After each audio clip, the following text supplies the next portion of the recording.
ఓం శ్రీ మాత్రే నమః. ఓం శ్రీ మహంకాళే నమః. పినిగా రుచులకు స్వాగతం. హాయ్ అమ్మా. ఈరోజు చింతకాయ తొక్కుతోటి పచ్చడి చేసుకుందాము. దానికి కావాల్సిన పదార్థాలు: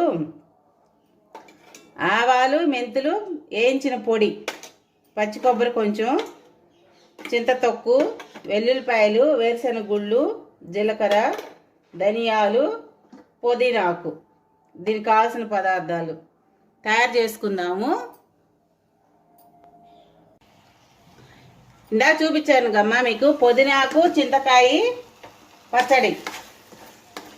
ఇదిగో తయారు చేసేసరికి ఇట్లా ఉంటుంది. చాలా బాగుంటుంది అన్నమాట. ఒకసారి చేసుకొని తినండి, తెలిసిద్ది మీకు రుచి. నేను ఎలా చెప్పానో అలానే చేసుకోండి. నా వీడియో నచ్చితే లైక్ చేయండి, షేర్ చేయండి, సబ్స్క్రైబ్ చేసుకోండి. దీని పూర్తి వీడియో రిలేటెడ్ వీడియోలో ఉంటుంది.